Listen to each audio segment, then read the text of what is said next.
नमस्कार शेतकरी मित्रांनो, तुम्हा सर्वांचं आपल्या फार्मर्स वर्ल्ड या युट्यूब चॅनलवर स्वागत आहे. तर मित्रांनो, आजचा व्हिडिओ हा पंतप्रधान किसान सन्मान निधी योजनेच्या 19व्या हप्त्यादरम्यान आहे. चला तर वेळ वाया न घालवता व्हिडिओला सुरुवात करूया.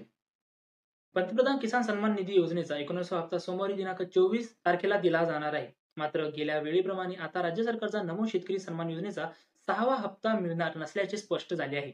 या संदर्भात अजूनही राज्य सरकारकडून कोणत्याही हालचाली नसल्याचे उच्चपदस्थ सूत्रांनी स्पष्ट केले आहे. पीएम किसान सन्मान योजनेच्या 19व्या हप्त्यासाठी राज्यातील 92,88,864 शेतकऱ्यांना 1,967 कोटी रुपयांचे वाटप करण्यात येणार आहे. यात सर्वाधिक सुमारे 5.5 लाख शेतकरी एकट्या अहिल्यानगर जिल्ह्यातील आहेत. विधानसभा निवडणुकीपूर्वी पीएम किसान सन्मान योजनेचा निधी वितरित करून त्याचा राजकीय लाभ उठवण्यासाठी 5 ऑक्टोबर रोजी वाशिम येथे पंतप्रधान नरेंद्र मोदी यांच्या हस्ते 18व्या हप्त्याचे वितरण करण्यात आले होते.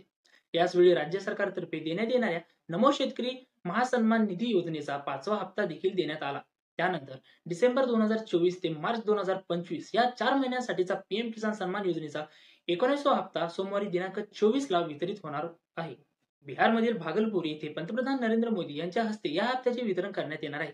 राज्यातील मुख्य समारोह सातारा येथे मुख्यमंत्री देवेंद्र फडणवीस यांच्या उपस्थितीत पार पडणार असून राज्यातील 92,88,864 शेतकऱ्यांना प्रत्येकी 2,000 रुपयांचा निधी वितरित केला जाणार आहे. यासाठी 1,967 कोटी रुपये केंद्र सरकारकडून दिले जाणार आहेत. मात्र यावेळी राज्य सरकारकडून दिल्या जाणाऱ्या नमो शेतकरी महासन्मान निधी योजनेच्या 6व्या हप्त्याचे वितरण होणार नसल्याचे स्पष्ट झाले आहे. पीएम किसानच्या 19व्या हप्त्याचे जिल्हानिहाय शेतकरी ह्या चार्टनुसार बघूया. अहिल्यानगर 5,49,973 आणि रक्कम कोटीमध्ये आहे 114.65 कोटी.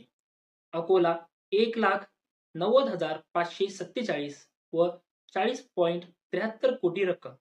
मित्रांनो, तुम्ही ह्या चार्टनुसार सर्व माहिती बघू शकता.